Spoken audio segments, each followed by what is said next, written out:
Soat millari yarim tundan o'tgan edi, lekin ko'zlarimga uyqu kelmasdi. Shiftga tikilib yotardim, yuragim esa ko'krak qafasimni yorib chiqqudek urardi. Hamyoq tinch. Lekin mening ichimda to'fon bor. Bu to'fon onam. Aniqrog'i u mening otamning ayoli. Ikkinchi ayoli. Buni aytishning o'ziyoq tilimni kuydiradi, vijdonimni kemiradi. Lekin o'zimni to'xtata olmayman. Bu xuddi chuqur jar yoqasida turib, pastga sakrash istagi bilan kurashishga o'xshaydi. Va men allaqachon sakraganman. Otam 50 dan oshgan, hamma hurmat qiladigan inson. Onam vafot etganiga 5 yil bo'ldi. Otam yolg'izlikdan qiynaldi, buni bilardim. Uylanishiga qarshi bo'lmadim, aksincha, yonida suyanchiq bo'lsa, ko'nglim tinch bo'ladi deb o'yladim. Lekin uyimizga Laylo kirib kelgan kun. O'sha kun hammasi o'zgardi. U otamdan ancha yosh. 30 yoshlarda husni ko'zni qamashtiradigan darajada go'zal. Uning kulishi, sochlarini yig'ishi, hattoki choy damlashi ham boshqacha. Dastlab men unga shunchaki opa deb murojaat qilardim. Oramizda masofa bor edi, hurmati bor edi. Lekin nigohlar hamma narsani ostin-ustun qilib yubordi. Birinchi marta bu 3 kun qachon paydo bo'lganini aniq eslayman. Yoz oqshomi edi. Otam ish bilan shaharga ketgan, uyda ikkimiz qolgandik. Men hovlida mashinamni tuzatayotgandim. Qo'lim moy, yuzim terlagan. U choy olib chiqdi. Piyolani uzatayotib barmoqlari qo'limga tegib ketdi. O'sha lahzada go'yo tanam muzlab ketgandek bo'ldi. Ko'zlarimiz to'qnashdi. Uning ko'zlarida qo'rquv va qiziqish aralash bir narsa bor edi. Men esa o'zimni yo'qotib qo'ydim. "Rahmat", dedim. Ovozim zo'rg'a chiqdi. "Charchamadingizmi, Jasur?" so'radi u. Shu qisqa suhbat, shu oddiy teginish hammasining boshlanishi edi. O'sha tunda men uxlay olmadim. Uning siymosi ko'z oldimdan ketmasdi. O'zimni la'natladim. Bu otangning ayoli. Esingni yig', dedim o'zimga. Lekin yurak aqlga bo'ysunarmidi? Kunlar o'tgani sayin oramizdagi tortishish kuchi ortib boraverdi. Biz bir-birimizdan qochishga harakat qildik. Men uyga kech keladigan bo'ldim, u esa ko'pincha xonasidan chiqmasdi. Lekin taqdir bizni ataylab to'qnashtirardi. Oshxonada, yo'lakda, hovlida. Har safar uchrashganimizda havo yetishmay qolardi. Bir kuni yomg'ir sharros quyayotgandi. Otam xizmat safarida edi. Uyda chiroq ochib qoldi. Suv ichgani kirdim. U ham o'sha yerda ekan. Chaqmoq chaqib xonani yoritib yubordi. Uning yuzi oqarib ketgan, momaqaldiroqdan qo'rqardi.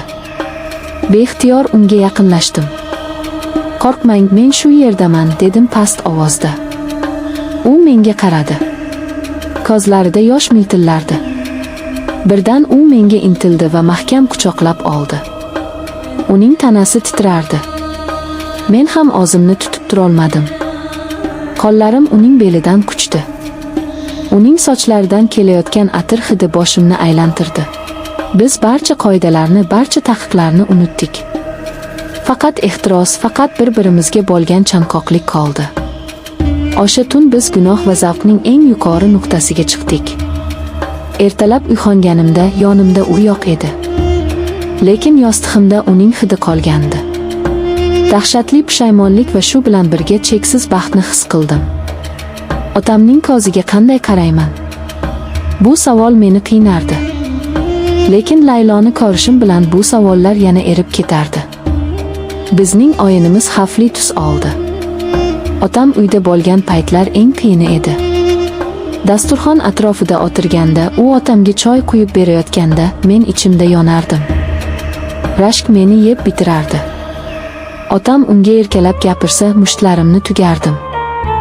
Laylo esa ko'zlarini olib qochardi, lekin yashirincha menga qarab qo'yishni unutmasdi. Biz imo-ishoralar bilan gaplashishni o'rgandik. Kichik bir tabassum, qo'lning sochga tegishi, bularning bari biz uchun maxfiy kodlar edi. Ba'zan tunda hamma uxlaganda men sekingina uning xonasi tomon yurardim.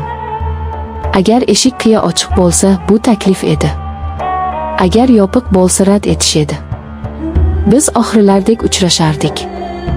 Har bir daqiqa g'animat, har bir bosa oxirlangan edi. Bu xavf bizning hislarimizni yanada o'tkirlashtirardi.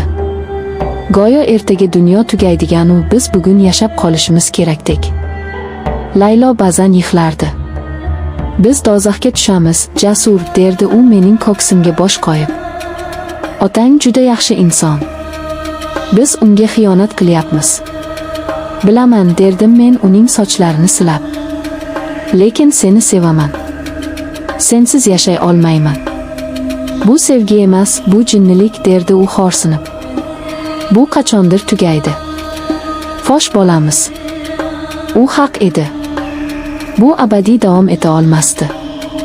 Sirli narsalar har doim oshkor bo'ladi. Qo'shnilar, qarindoshlar. Kimdir baribir nimadir sezishi mumkin edi. Lekin men kelajak haqida o'ylashni istamasdim. Men faqat hozirgi lahza bilan yashardim. Bir kuni otam kutilmaganda ishdan erta qaytdi. Biz mehmonxonada edik. Oramizda hech qanday nojo'ya harakat yo'q edi. Shunchaki gaplashib o'tirgandik, lekin oramizdagi masofa juda yaqin edi. Otam kirib kelganda ikkimiz ham cho'chib tushdik. Laylo o'rnidan sakrab turdi, yuzi qizarib ketdi.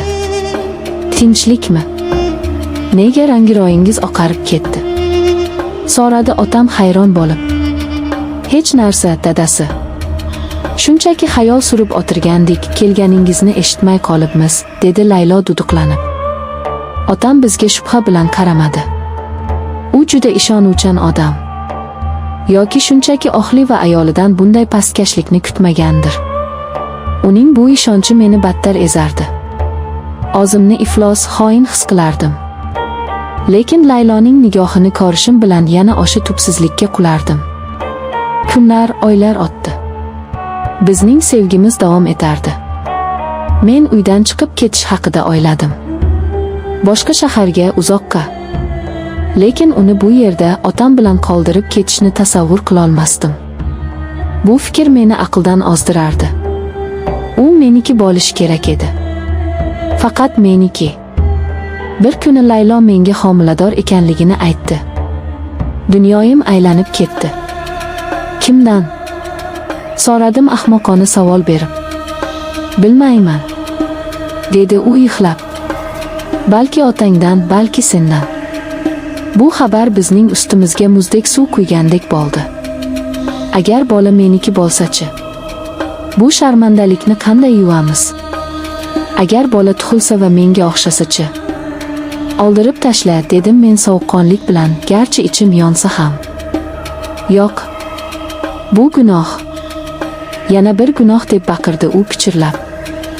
O'sha kundan boshlab oramizga sovuqchilik tushdi.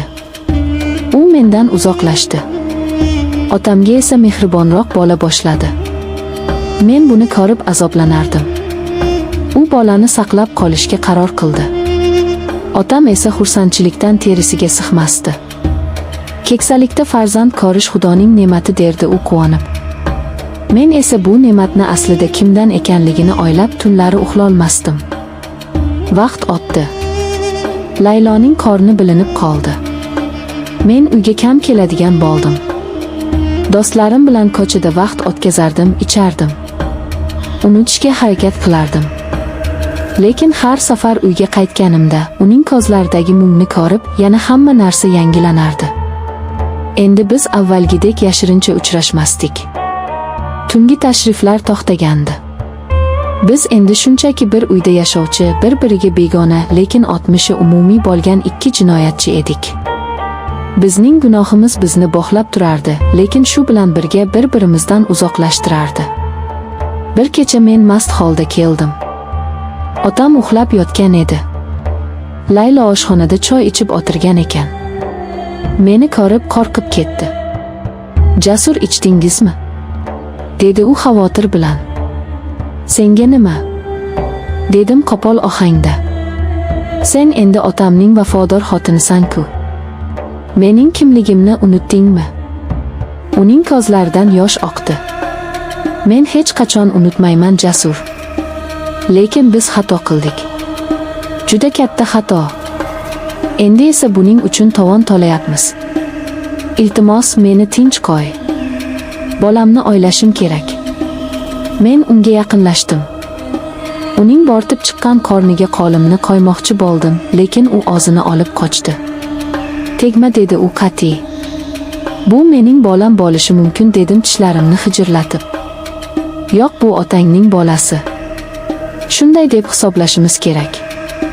Boshqa yo'l yo'q. Men stulga o'tirib qoldim va boshimni changalladim. U haq edi. Boshqa yo'l yo'q edi. Biz o'z qilmishimizning asiriga aylangandik. Bu sir men bilan go'rga ketadi. Hozir men o'z xonamda o'tiribman. Hovlida sukunat. Faqat uzoqdan itlarning hurishi eshitiladi. Laylo va otam o'z yotoqxonalarida. Men esa yolg'izman. Bu sevgi edimi yoki shunchaki ehtiros? Bilmayman. Faqat shuni bilamanki, bu olov meni kuydirib kul qildi. Va men bu kuldan qayta tiklana olarmikanman, buni vaqt ko'rsatadi. Balki bir kun kelib men uydan butunlay ketarman, o'z hayotimni qurarman. Lekin yuragimning bir chekkasida har doim Layloning ismi, uning hidlari va o'sha yomg'irli tundagi gunohkor baxtimiz yashaydi. Bu mening la'natim va shu bilan birga eng shirin xotiram bo'lib qoladi.